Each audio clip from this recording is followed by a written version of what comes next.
విషయములలో నీవు సౌఖ్యముగా ఉండాలనేది దేవుని చిత్తము. దీనిని ధ్యానించు. నీ ప్రస్తుత పరిస్థితిని ధ్యానించొద్దు. నువ్వు ఎదుర్కొనే సమస్యను ధ్యానించకు. దేవుడు చెప్పే వాగ్దానము, దేవుడు పలికిన మాట మీద ధ్యానముంచు. ఎందుకంటే నువ్వు ధ్యానిస్తున్నది ఏదైతుందో అది నిజముగా మారుతుంది. నువ్వు ఎంతకాలము నీ సమస్యను ధ్యానిస్తావో అంతకాలము సమస్యకు బానిసగా బ్రతుకుతావు. ఎప్పుడైతే నువ్వు దేవుని రాజ్యమును వెతుకుతూ దేవుని వాక్యాన్ని ధ్యానిస్తావో అప్పుడు నిన్ను ఎదుర్కొచ్చే సమస్య నీకు లోనవుతుంది.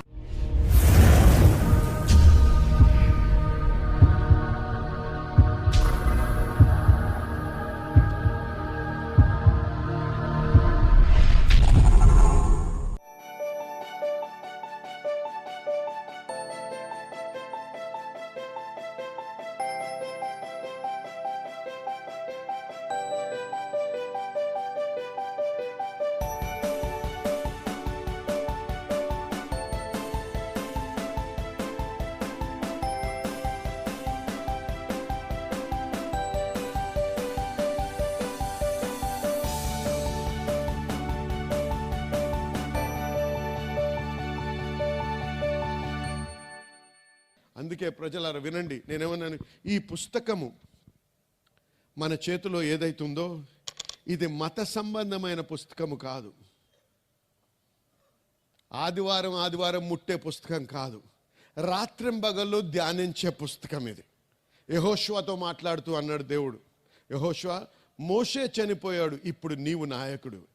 నేను నిన్ను ఎందుకు పిలిచానో తెలుసా? నేను ఏ దేశాలైతే వాగ్దానం చేశానో మీకు వాటిని స్వాధీనపరుచుకొని వాటిని ఈ యొక్క గోత్రాలకి తగ్గట్టుగా వాటిని విభజించి వారికి ఇవ్వాలి. ఇది నీ యొక్క అసైన్మెంట్, కార్యము. నువ్వు చేయాల్సిన నీ పిలుపు ఇది. కాబట్టి నీవు ఇది చేయాలంటే గమనించు, నువ్వు ఎదుర్కొనే జనము నీకంటే బలమైన వారు, నువ్వు ఎదిరిస్తున్న జనము నీకంటే ఆజానుబాహులు, నువ్వు ఎదుర్కొనేటువంటి వారు ఉన్నత దేహులు. వారి దేశాలు ఎటువంటివో తెలుసా? వారి ప్రాకార గోడలు ఆకాశం అంటేటువంటివి. నీ అంతటి నువ్వు జయించలేవు. కాబట్టి నువ్వు జయించాలంటే దివారాత్రములు దానిని ధ్యానించు అన్నాడు. అంటే మన మనస్సు ఏమన్నామండి, మనం నిన్న మాట్లాడుతూ దీన్ని మార్పు సదస్సు ఎందుకంటున్నానో తెలుసా? హృదయములో మనం మార్పు నుండి రక్షించబడాలి. జయములో జీవించాలంటే హృదయములో రక్షించబడ్డం ఒకటే సరిపోదు. హృదయములో మనం రక్షించబడి నూతన సృష్టిగా మారిన తరువాత మన మనస్సులో మార్పు రావాలి, మన ఆలోచించే విధానం. అందుకే యెహోషువతో దేవుడు మాట్లాడుతూ ఉన్నాడు, యెహోషువ, నీ ఆలోచన విధం నువ్వు సహజంగా చూసినట్టయితే ఏం కనపడుతుంది నీకు? నేను జయించలేనటువంటి సైన్యం ఇది, నేను వీరిని ఎదిరించలేను, వీరిని ఎదిరిస్తే నేను ఖచ్చితంగా మరణిస్తాను అనేటువంటి తలంపు కలిగించేటువంటి సమస్య ఇది. మీరు అనుకోవచ్చు, నా చదువుకి నేను ఇటువంటి ఉద్యోగం చేయలేను, నా బ్యాక్గ్రౌండ్ ప్రకారంగా నేను సమృద్ధిలో బ్రతకలేను, ఇది అసంభవము అనుకోవచ్చు. ఇది సహజముగా అసంభవం. కానీ దేవుని నమ్ముకున్న వాడికి దేవుడు యేసేమన్నాడు తెలుసా? నమ్మిన వానికి, చెప్పండి, సమస్తము, గట్టిగా, సమస్తము. కొన్ని సాధ్యం అన్నాడా? కాదు, నమ్మిన వానికి సమస్తము సాధ్యం. అయితే నమ్మకం అనేది రావాలంటే నీ మనస్సు ఆలోచించే విధానం మారాలి. అందుకే చెప్పాను నేను మీకు నిన్న రాత్రి బోధిస్తేమన్నాను, సామెతల గ్రంథము ఇంగ్లీష్ గ్రంథంలో 23వ అధ్యాయం 7వ వచనంలో ఒక మాట ఉంది, మనిషి ఏ విధంగా ఆలోచిస్తాడో ఆ విధంగా జీవిస్తాడని. నువ్వు ఎంతకాలం నేను పేదవాడిని, నేను బీదవాడిని, నేను ఎప్పుడూ బయటికి రాలేని పేదరికం నుంచి నేను అప్పుల పాలై బ్రతుకుతాను, నాకు ఇంకో మార్గం లేదంటే నువ్వు అలాగే జీవిస్తావు. హల్లెలూయా. నేను బోధించేది వాక్యం, నమ్మితే హల్లెలూయా చెప్పండి. ఆమేన్. ఏమన్నాడు? అన్ని విషయములలో నీవు సౌఖ్యముగా ఉండాలనేది దేవుని చిత్తము. దీనిని ధ్యానించు. నీ ప్రస్తుత పరిస్థితిని ధ్యానించొద్దు. నువ్వు ఎదుర్కొనే సమస్యను ధ్యానించకు. దేవుడు చెప్పే వాగ్దానము, దేవుడు పలికిన మాట మీద ధ్యానముంచు. ఎందుకంటే నువ్వు ధ్యానిస్తున్నది ఏదైతుందో అది నిజముగా మారుతుంది. నువ్వు ఎంతకాలము నీ సమస్యను ధ్యానిస్తావో అంతకాలము సమస్యకు బానిసగా బ్రతుకుతావు. ఎప్పుడైతే నువ్వు దేవుని రాజ్యమును వెతుకుతూ దేవుని వాక్యాన్ని ధ్యానిస్తావో అప్పుడు నిన్ను ఎదుర్కొచ్చే సమస్య నీకు లోనవుతుంది. హల్లెలూయా.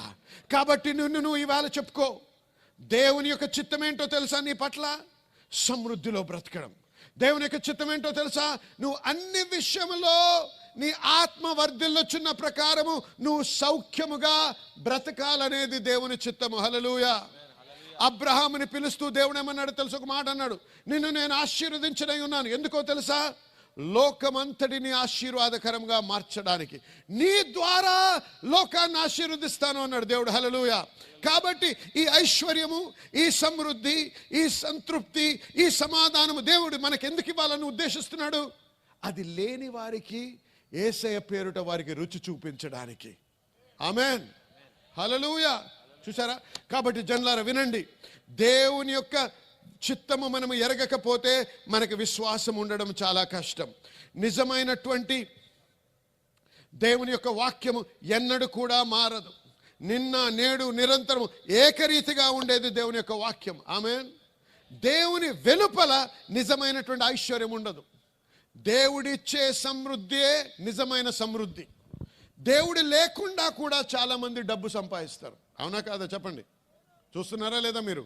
ఐశ్వర్యం సంపాదిస్తారు, డబ్బును సంపాదిస్తారు, ధనాన్ని సంపాదిస్తారు దేవుడు లేకుండానే. కానీ ఇది వ్యత్యాసం. దేవుడిచ్చే సమృద్ధి చాలా విచిత్రమైనటువంటి సమృద్ధి. సామెతలు 10వ అధ్యాయం 22వ వచనం చూడండి. సామెతలు 10:22. యెహోవా ఆశీర్వాదము ఐశ్వర్యమిచ్చును, నరుల కష్టం చేత ఆ ఆశీర్వాదము ఎక్కువ కాదు. The blessing of the Lord, it maketh rich, and he addeth no sorrow with it. అంటే దేవుడు ఇచ్చేటువంటి సమృద్ధి ఐశ్వర్యమిచ్చును. ఎవరిస్తారండి ఐశ్వర్యము? గట్టిగా చెప్పండి అందరూ. దేవుడు. యేసయ్య అనండి గట్టిగా ఒకసారి, మళ్ళీ ఒకసారి గట్టిగా, యేసయ్య. మీకు సమృద్ధిని ఇచ్చేవాడు యేసయ్య. అయితే ఆ సమృద్ధితో పాటు విచారం ఇవ్వడంట. లోకములో వచ్చే సమృద్ధి చాలాసార్లు విచారముతో వస్తుంది. ముఖ్యంగా ఐశ్వర్యము, ధనము, డబ్బు. చాలా జాగ్రత్త పడాలి మనం.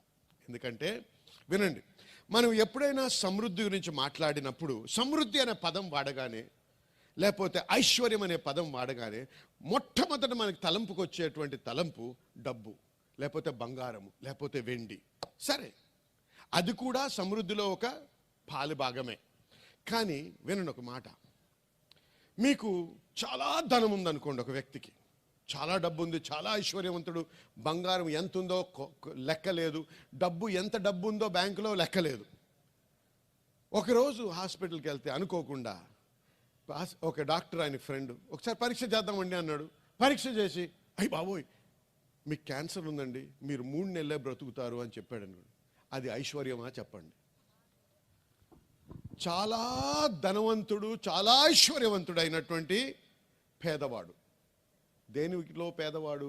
ఆరోగ్య విషయము పేదవాడు. అనేక మంది డబ్బు వెనక పరిగెత్తి కుటుంబాల్ని నాశనం చేసుకున్న వారు ఉన్నారు. వారు సమయం ఉండదు వారి కుటుంబాలతో సమయం గడపడానికి, పిల్లలతో ఏం చేస్తున్నారు చాలామంది, డబ్బు నిమిత్తము భార్య పిల్లల్ని ఇక్కడ వదిలేసి దుబాయ్ వెళ్ళిపోతారు, మస్కెట్కి వెళ్ళిపోతారు, ఇంకెక్కడికి వెళ్ళిపోతారు. పిల్లలు పెరుగుతూ ఉంటారు, యవనస్తులు అవుతారు, చెడు సహవాసంలో పడతారు. తండ్రి యొక్క భయము, భక్తి ఉండదు. తండ్రి నేర్పించి పెంచాల్సిన విధానం ఉండదు ఇంట్లో. వాడు ఇష్టం వచ్చినట్టు బ్రతాడు. అప్పుడు పాస్టర్ గారు అని వస్తారు, వచ్చి అయ్యా వీడి కొరకు ప్రార్థన చేయండి, అయ్యా వీడు మారు మనసు పొందాలండి, వీడు చాలా బాధ పెట్టేస్తున్నాడండి. నిజమే, కానీ నువ్వు బాధ్యత వహించావా? నువ్వు దేవుని వెనక పరిగెత్తావా, డబ్బు వెనక పరిగెత్తావా? నీ దేవుడు దుబాయ్లోనే ఉన్నాడా, ఇక్కడ లేడా? మాట్లాడండి. హల్లెలూయా. దుబాయ్కి వెళ్ళడం పాపం అని నేను బోధిస్తున్నాను కానే కాదు. వెళ్తే నువ్వు, నీ భార్య, పిల్లలు అందరు వెళ్ళండి. నువ్వు వివాహం ఎందుకు చేసుకున్నావు? భార్య పిల్లల్ని ఇక్కడ వదలాలంటే. ఇరువురు ఒకటవుతారు అన్నాడు దేవుడు. మాట్లాడండి. హల్లెలూయా. మనము చాలాసార్లు మన క్రియల ద్వారా మనమే మనకి సమస్యలను తయారు చేసుకుంటున్నాం.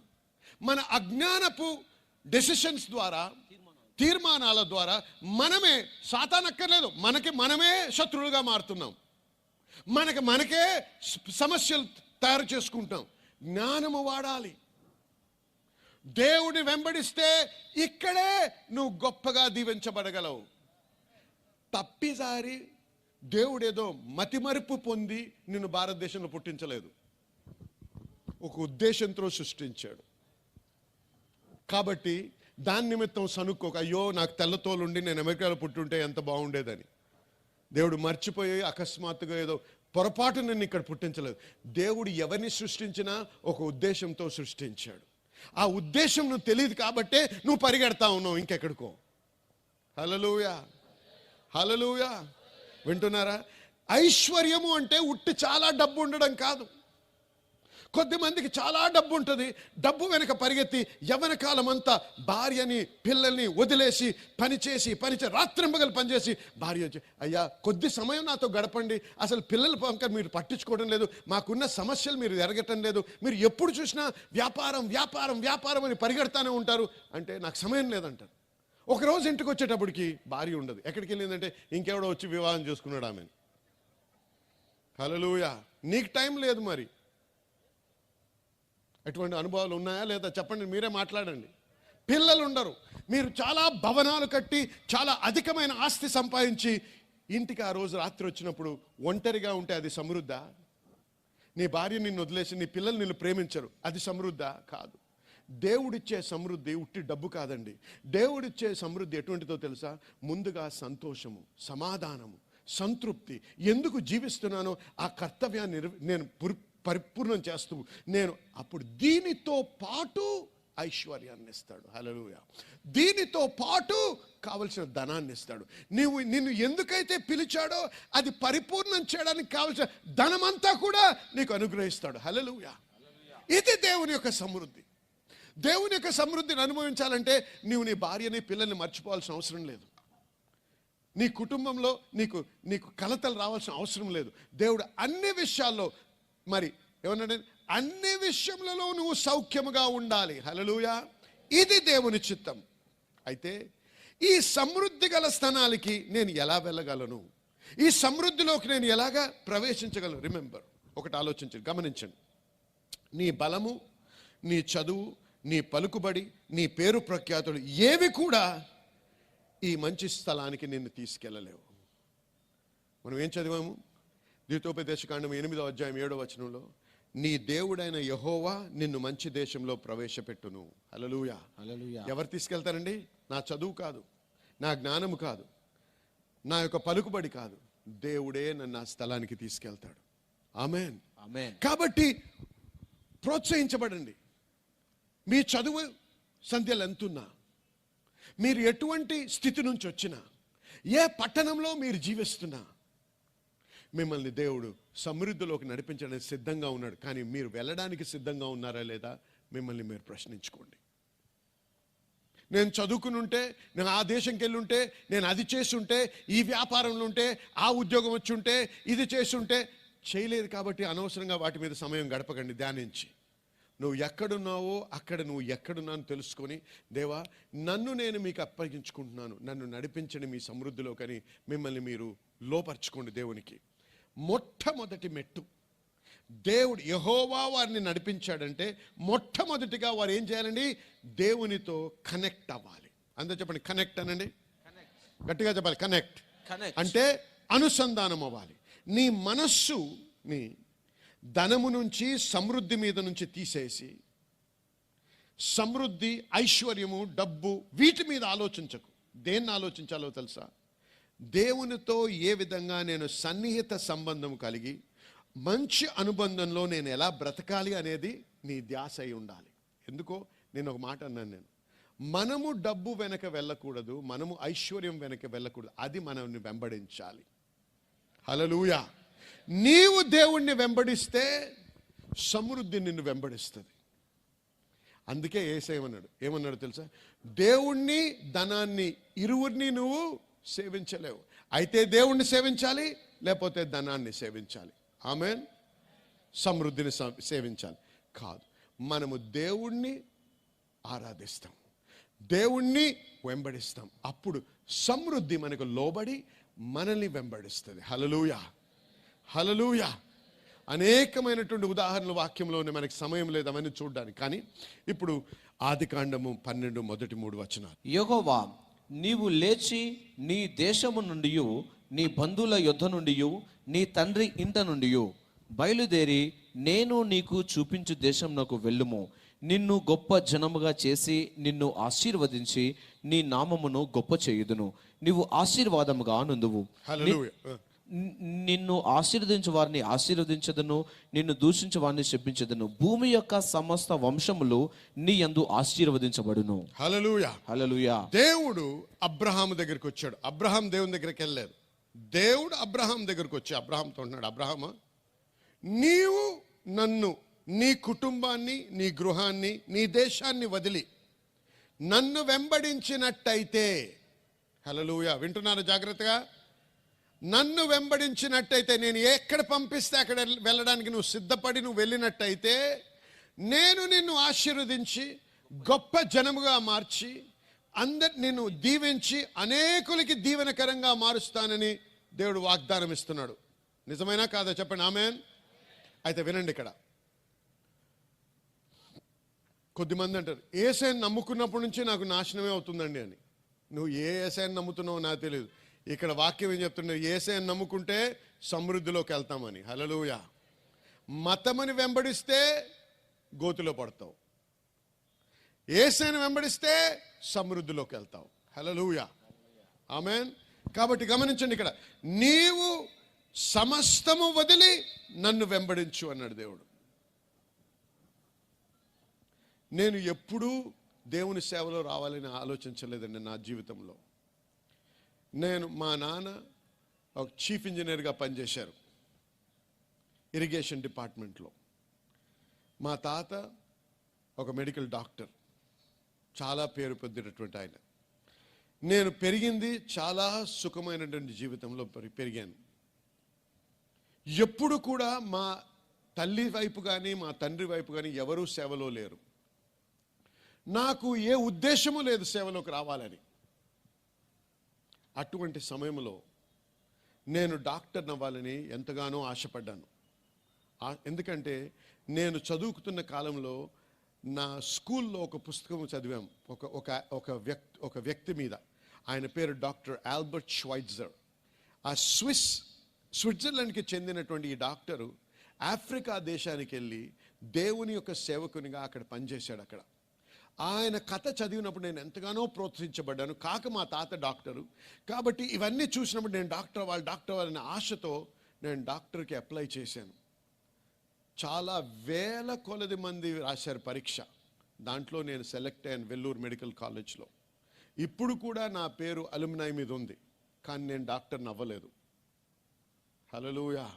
అవ్వనందుకు దేవునికి స్తుతి చెల్లిస్తున్నాను ఈవేళ. ఎందుకంటే దేవుని పిలుపు నా మీద ఏదైతుందో దాంట్లో డాక్టర్ అని పిలవలేదు నన్ను, దేవుని సేవకునిగా పిలువబడ్డాను. హల్లెలూయా. ఆ రోజుల్లో నేను దేవుని సేవకి వచ్చినప్పుడు ఏం చేయాలో తెలియదు, ఎవరు పోషిస్తారో తెలియదు. అతి కష్టమైన పరిస్థితుల్లో నేను దేవుని సేవలోకి వచ్చాను.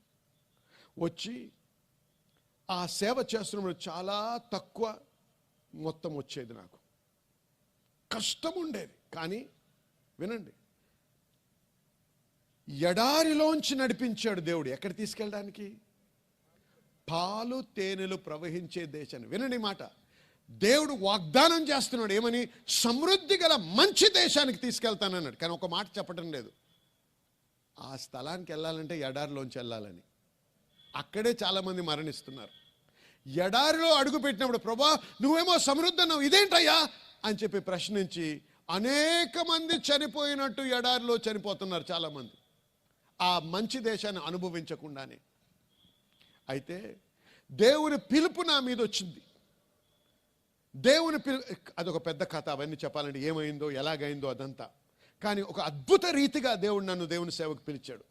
పిలిచినప్పుడు సేవలోకి వచ్చాను, సేవ చేస్తున్నాను. అయితే ఆ కాలంలో మరి ఆ సేవ మొదలుపెట్టినప్పుడు చాలా కష్టాలు పొందాం. కానీ ఒకటి నేను నమ్మాను, దేవుడు నన్ను ఆశీర్వదిస్తాడు అని. హల్లెలూయా. ఈరోజు నేను అనుభవిస్తుంది దేవుని యొక్క సమృద్ధి, దేవుని యొక్క ఆశీర్వాదము. నేను ఎటువంటి వృత్తిలోకి వెళ్ళినా, ఎటువంటి కార్యంలోకి వెళ్ళినా నేను ఇది అనుభవించేవాడిని కాదు. ఎందుకో తెలుసా? అది దేవుని వాక్యానికి చిత్తానికి విరుద్ధమవును కాబట్టి.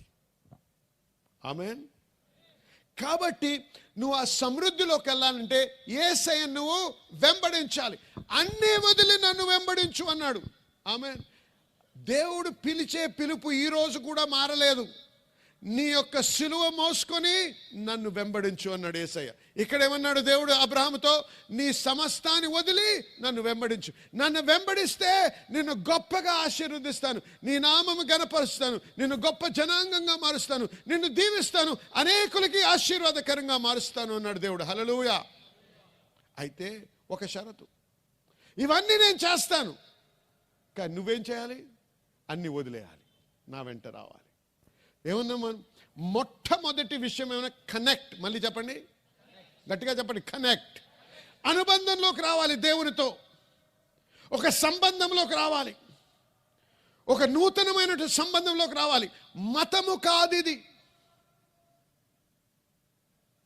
ఇది ఒక వ్యక్తితో అనుబంధంలోకి రావడం. ఇది వివాహము లాంటిది. అయితే 4వ వచనంలో ఇలా వ్రాయబడింది, చూడండి. యెహోవా అతనితో చెప్పిన ప్రకారము అబ్రాహాము వెళ్ళెను. హల్లెలూయా. మన మధ్య ఉన్నటువంటి ఒక సహోదరు మరి వారి అమ్మగారి విషయంలో దేవుడు అద్భుతమైన కార్యం జరిగించినారు. మరి 86 సంవత్సరాలు ఉన్నటువంటి ఒక సహోదరి మరి ఈ యొక్క వయసులో మరి తనకు తెలియపరిచినటువంటి విషయం ఏంటి అంటే తనకి క్యాన్సర్ ఉన్నట్లుగా చెప్పారు డాక్టర్స్. మరి తన వయసు కారణంగా ట్రీట్మెంట్ ఇచ్చిన తర్వాత, కీమోస్ ఇచ్చిన తర్వాత కూడా సంపూర్ణంగా ఈ యొక్క క్యాన్సర్ నుంచి తన విడుదల పొందుతుందని మేము మరి అనుకోవట్లేదు అనేటువంటి రిపోర్ట్ వాళ్ళు ఇవ్వడం జరిగింది. కొద్ది వరకు తనకు మెరుగు పరిస్థితి ఉంటుంది కానీ సంపూర్ణంగా ఆ స్థితి నుంచి విడుదల కలగలేకపోవచ్చు అని. అయితే మన సహోదరికి వస్తున్నటువంటి తన కుమార్తె నవంబర్ మాసంలో మరి క్యాన్సర్తో బాధపడుతున్న వారిని దేవుడు ముట్టి స్వస్థపరుస్తున్నారు అనే మాట పాస్టర్ మలిన్ గారు విడుదల చేసినప్పుడు వారి తల్లిగారి పక్షంగా మాట స్వీకరించారు. అయితే అప్పటికే ఆ నవంబర్ మాసం నుంచి కూడా మరి 3 కీమోస్ తనకి ఇవ్వడం జరిగింది. అయితే తన్ని ఈ యొక్క సంఘానికి మరి ఇక్కడ ఆరాధనకి మరి మార్చి మాసంలో మరి తను రావడం జరిగింది. అప్పటికి వరకు పరీక్షలో ఇంకా ఏ విధమైనటువంటి మరి ఆ యొక్క మంచి రిపోర్ట్ అనేది వాళ్ళు ఇంకా కనపడలేదు. కానీ దేవుని మాట విడుదల చేయబడింది కనుక ఖచ్చితంగా నెరవేరుస్తుంది అనేటువంటి విశ్వాసంతో కొనసాగుతూనే ఉన్నారు. అయితే మరి ఒకసారి పాస్టర్ రాజ్ గారు మార్చి మాసంలో క్యాన్సర్తో ఉన్నటువంటి వారిని దేవుడు ముట్టి స్వస్థపరుస్తున్నారు అనేటువంటి మాట విడుదల చేసినప్పుడు ఆ ఆరాధనలో ఉన్నటువంటి మరి అమ్మగారు లెగిసి ఆ మాటను వెంటనే స్వీకరించారు. మరి అప్పటి వరకు కీమోథెరపీ ఇచ్చిన, ట్రీట్మెంట్ ఇచ్చినా కూడా ఏ విధమైన మెరుగు స్థితి లేదని చెప్పిన డాక్టర్స్ ఆ మాట విడుదల చేసిన తర్వాత పరీక్షలు చేయించుకోవడానికి వెళ్ళినప్పుడు దేవుడు అద్భుతమైన స్వస్థ కార్యాన్ని కనపరిచారు. ఏ విధమైన క్యాన్సర్ మరి ట్రేస్ కూడా తన శరీరంలో లేనట్టుగా మరి ఆ మాట విడుదల చేసిన తర్వాత ఉన్న రిపోర్ట్స్ అన్ని కూడా మరి చూపించడానికి దేవుడు సహాయం చేశారు. సహోదరి కూడా మరి మధ్యలో మరి దేవుని యొక్క వాక్యాన్ని ఒప్పుకోలు చేస్తూ దేవుని స్వరాన్ని కూడా విని మరి తన చావును కానీ సజీవురాలుగా దేవునికి వీళ్ళు ప్రకటిస్తాననేటువంటి మాటను ఒప్పుకోలు చేయడం ప్రారంభించారు. సజీవురాలుగా సాక్షిగా నిలబడి ఉన్నారు. ప్రభువైన యేసుక్రీస్తు నామానికే సమస్త మహిమ కలుగునుగా. మీరు తిరిగి జన్మించిన వెంటనే నిన్ను చూసే సైతాను భయపడదు, కానీ నీ తండ్రిని చూసి భయపడుతుంది. అందుకే వాక్యంలో నాలో ఉన్నవాడు లోకములో ఉన్నవాని కంటే గొప్పవాడు. నిన్ను ఎందుకు గౌరవిస్తారండి? నీలో యేసయ్య జీవిస్తున్నాడు కాబట్టి. నువ్వు ఎవరి కుమారుడు అండి? నువ్వు యేసయ్య కుమారుడు కాబట్టి ఈ లోకంలో గుర్తించకపోయినా స్పిరిట్ లో, ఆత్మీయ లోకంలో నీకు గుర్తింపు ఉంది. అందుకే నీవు మాట్లాడితే అన్నాడు యేసయ్య, నన్ను నమ్మిన వారు నా నామములో దయ్యములు వెళ్ళగొట్టదు. హల్లెలూయా. దేవునికి స్తోత్రం. మరి మీరందరూ కూడా మా యొక్క ప్రోగ్రాం ద్వారా ఆశీర్వదించబడుతున్నారు నమ్ముతున్నాము. మరి ప్రత్యేకంగా ఈ దినమున మీరు వినినటువంటి వాక్యాన్ని బట్టి మీరు ఆత్మీయంగా బలపడ్డారని, ఆశీర్వదించబడ్డారని నమ్ముతూ దేవునికి మీతో పాటు మేము స్తుతులు చెల్లిస్తున్నాం. దేవునికి మహిమ కలుగును గాక. ఇదే కాకుండా మేము అనేక మంది సాక్ష్యాలు పంపుతూ మాకు తెలియపరుస్తున్న విషయాలు ఏంటంటే అనేకులు కణుతుల నుంచి విడుదల పొందడము, స్వస్థత నొందడము, చర్మ వ్యాధుల నుంచి స్వస్థత నొందుతున్నారు.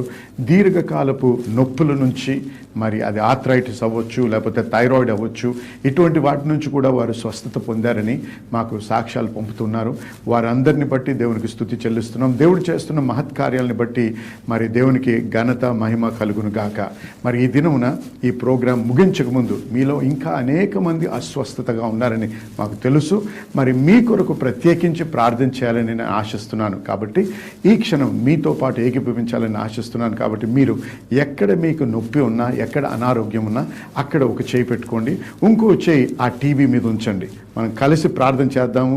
ఇద్దరు ఏకీభవించి అడిగి ప్రార్థన చేసినప్పుడు దేవుడు ఖచ్చితంగా అనుగ్రహిస్తానని వాగ్దానం ఇచ్చాడు కదండి. మరి ఆ వాగ్దానాన్ని బట్టి మరి ఆయన పొందిన గాయముల చేత మనం స్వస్థత నొందితిమి అన్నారు. దేవునికి స్తోత్రం, హల్లెలూయా. నొందబోచటం లేదు, మనం నొందితిమి. కాబట్టి నమ్మండి, విశ్వసించండి. ఈ ప్రార్థన చేసినప్పుడు దేవుని యొక్క శక్తి, దేవుని యొక్క ఆత్మ మీ మీద వచ్చి మిమ్మల్ని తాకి మిమ్మల్ని స్వస్థపరుస్తారని నేను నమ్ముతున్నాను. కాబట్టి దయచేసి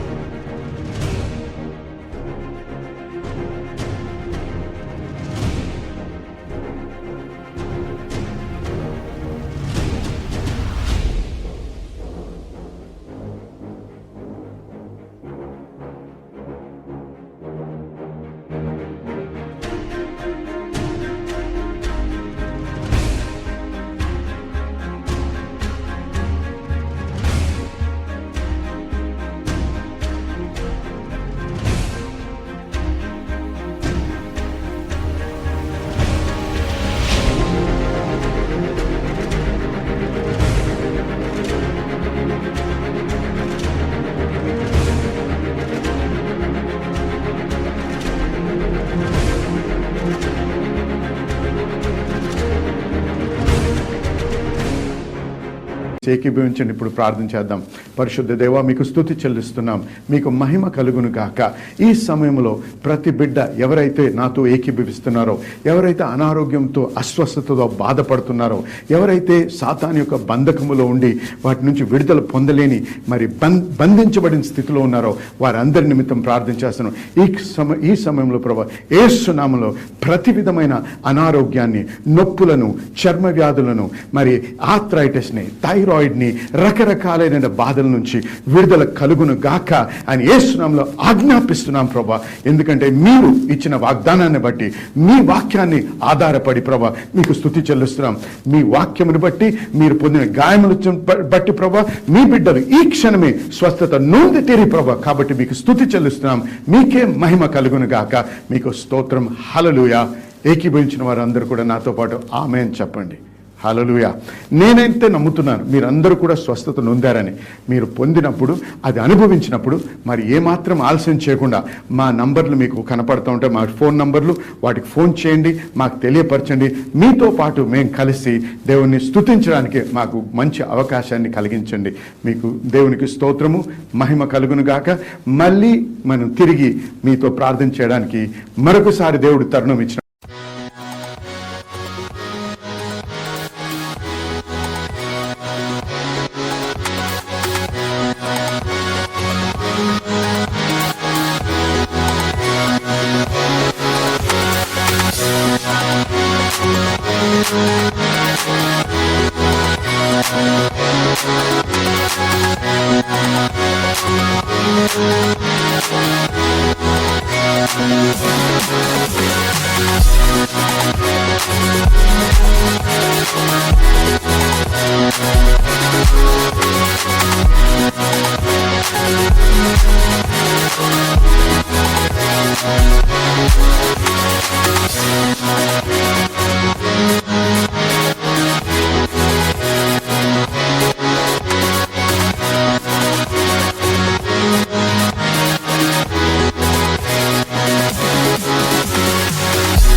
ఖచ్చితంగా చేద్దాం. దేవునికి మహిమ కలుగును గాక. ఆమేన్. I don't know if you're a believer or not. If you're a believer, you have a name that is above every other name. Whatever the devil stole from Adam through deception, Jesus got it back with a button.